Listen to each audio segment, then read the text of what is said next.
just being a quote unquote pro snowboarder today and age, I feel like has changed so much, like whether it be social media or, you know, the way that, you know, magazines have changed and the influence have changed and like people's attentions are different. And yeah, I've had a lot of conversations just with peers of mine of like just how our job has changed, you know, and like I filmed my first video part in 2012 and I haven't really filmed like another full part, you know, it's always been like edits or montage or whatever. So kind of just like goes to show there's so many different avenues. And I remember like Johan was on and he kind of had a quote about how like today and age, like the marketing in snowboarding is like this pie.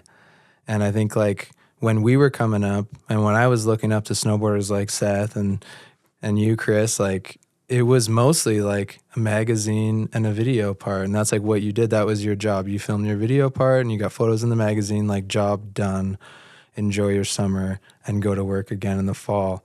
Whereas I feel like nowadays there's not even really an off season with social media because like everyone wants to see that you're still up to something. So even if you're like going for a walk with your dog or up for a hike or something in the summer, you're still like kind of want to be documenting different parts of your life. But I think just like the landscape has changed so much that all those pieces of the pie, which are like, whether it's a gear review or, you know, like a how-to trick tip or just like putting on your freaking jacket in your bedroom and showing this product, like somebody else is doing that. And I think it's like connecting to the consumer and it's influencing them. So I think like the influencer word is kind of a swear word in like snowboard culture. Like it's not really what you want to be called. You're like, if you're a trigger word. It's a trigger word. If you're a passionate snowboarder, the last thing you want to be called is an influencer. Because I think it's just kind of associated with someone who's not necessarily like skilled at a craft, but is just documenting it, you know? Whereas I think like as a snowboarders, it's kind of now our responsibility to take up some of that influencers space, because if we let them come in and kind of infiltrate our culture, like they're just going to dilute it and water it down and it's not going to be what it could be. So I think as much as I personally would love to just like be like hate on it and be like, oh, like it's whack that they're taking up, you know, space in our industry, but the reality is like if we want to take back control of like snowboarding in the way that it's like presented, I think like we as like athletes and like content creators, we have to like be able to take a slice of that pie back, you know, because it's more than just the video part now. I think I've had conversations with team managers who are like, yeah, the snowboarding is, you know, it's 25% of your job, like the actual time on your snowboard. I think it's a critical part of being in the industry is like you have to be a really good snowboarder to have a spot at the table. But if you're not doing the rest of your job, like someone else will, and they might not be as good as you at snowboarding, but if they're doing like 90% more work than you are on the back end, then it's really hard to decipher like who's more valuable, you know, in our industry. So I think like, yeah, it's a crazy like new landscape to navigate. But yeah, I'm trying to find my way through it at least and figure out ways that I can like take a slice of the pie that otherwise someone else who's like not as connected to the core of our snowboarding culture would otherwise take and kind of dilute. Damn, well said. Seth, you've been on the back end of marketing conversations over Volcom for a number of years. Anything to add to that? I mean, yeah, I agree. You know, just about, I mean, I guess when I was a snowboarder or, you know, getting paid to ride a lot and film video parts and everything, that's what the job was. It was so easy. It was easy. Damn it. It was the golden we had era. it good, Seth. Yeah. I miss it. Film definitely. a couple rails. Just freaking kick your feet up all summer. Skate. Must be nice. Build a mini ramp. Yeah.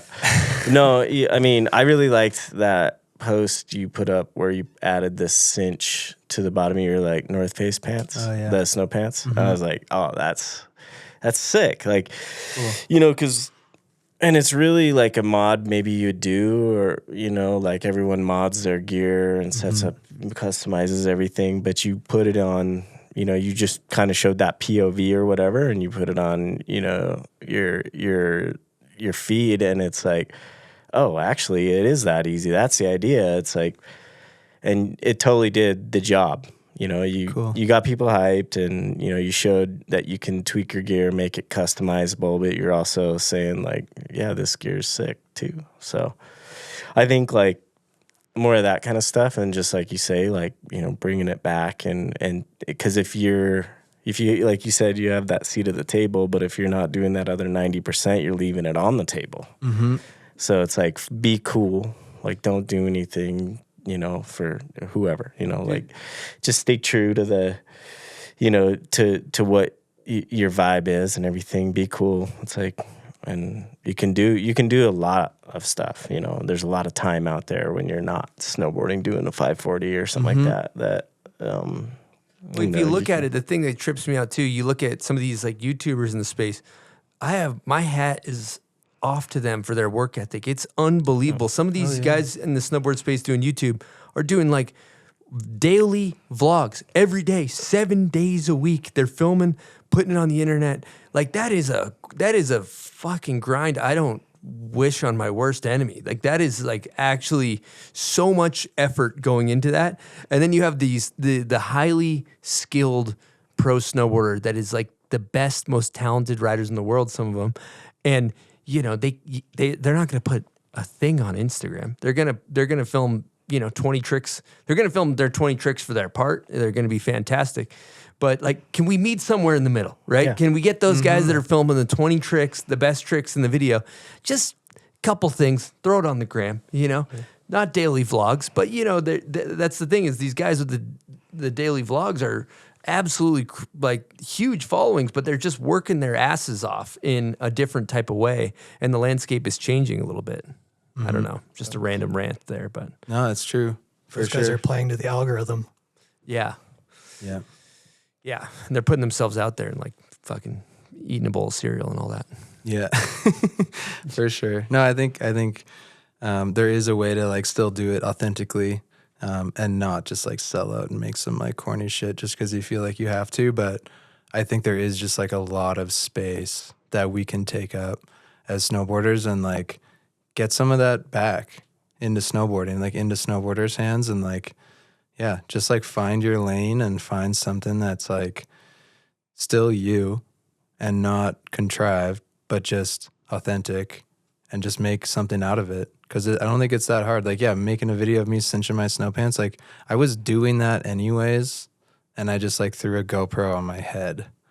You know, it wasn't like this high production, huge thought process. It was just like, yeah, I don't know, I'm just going to share a little bit more behind like a connection to the product that I have, or like some kind of interaction. And I think like these are just like little examples of like ways that we can interact more with people and get some of that value back into snowboarders' hands.